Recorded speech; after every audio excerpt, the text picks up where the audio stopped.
Let's bring in New Jersey Congressman Jeff Van Drew. He sits on the House Judiciary Committee. The president is in your state, Congressman. What do you think about this controversy over the Autopen? Are you convinced that we can believe President Biden when he says he made all the decisions, he signed the proclamations, or that he had them signed, I guess you could say, by the Autopen? What do you think?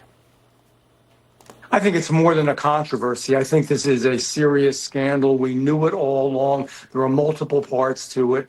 You know, this could be a movie. It could be a large cinematic movie, and the name of the movie would be The Absent President. And I'm sad to say that, but we all knew it. Those of us in Congress, those of us who would see them, you knew, and much less understanding what he was doing about complicated domestic and foreign affairs. He didn't understand whether to make a left turn or a right turn when he was on a stage making a presentation to people in an audience. I mean, there are real problems there, and it's multifaceted. The one part of the scandal is that it actually existed. Who were the people making the decisions? What was the group around with them? How were they making those decisions, number one? Secondly, why was it covered up? I mean, we all said this was going on over and over, and not was it only covered up by the actual administration, the Biden administration, it was covered up by the media. There was no special surprise when that debate took place, that infamous debate. That's about how cognitive he was all along, for months, for years. There was nothing new there, but it was new only because tens of millions of people saw it and they thought they could push him through and make him look better than he really was. It's a shame. It's a big deal. We need to find out so it never happens again. Your fellow Republican Congressman James Comer tells our Sean Hannity that he is pleased with the investigation launched thus far. Listen. There's been a ton of information that's come out in the last 7 days from eyewitness accounts, the tell-all books, the Tapper book, people like Buttigieg, interviews that have surfaced where Joe Biden didn't know about executive orders he just signed. So this investigation, I think, is going to move at a pace that we're very pleased to see for a congressional investigation.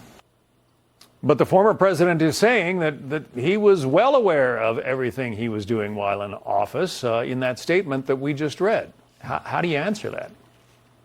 Well, first of all, Congressman Comer is doing a good job. We're going to do some things as well in my Judiciary Committee, obviously, with Jim Jordan. And we exposed so much of this. And remember, when Special Prosecutor Herr, which was he was investigating the classified documents that President Biden misused and misplaced and did the wrong thing. And when we look at that, think about what Special Prosecutor Herr said. He said, you know, there were real problems there. I'm going to paraphrase, but that he couldn't really do anything because Biden was, you know, so cognitively impaired, so fuzzy, kind of a kindly older man that didn't know what he was doing, that he wouldn't have a sympathetic jury. I mean, that's in essence what he said. That's unbelievable to say that for the presidency of the United States. Yet again, you all covered it, but many others did not.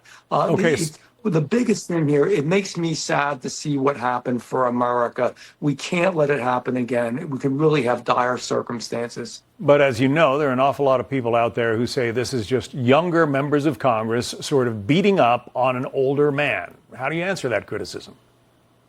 The way I answer it is, it's not the number. It's not the age. You could be 85 and sharp as a tack.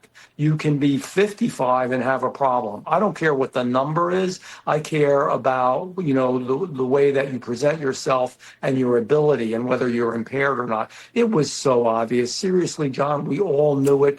The media knew it. You knew it. I knew it. We spoke about it, but others did not. We know the real deal here. It needs to be exposed. I hate for America to have to see it, but it's scary. It really could be an espionage movie. Who really controlled the presidency because we had an absent president, and cognitively absent. Yeah, there have been suggestions that some of the presidential proclamations and some of the pardons, et cetera, that were issued could be undone because they were signed by the Autopen and not necessarily with the president's assent. Very possible. I think that's going to be difficult to accomplish, but it may be a worthy goal, especially in some of the real problematic and controversial ones. To me, the bigger deal is God help us, don't let it ever happen again in America. People who make decisions in government in America need to be people who are elected by their constituencies, in this case, the entire country. Republican Congressman Jeff Van Drew of New Jersey. Congressman, thank you.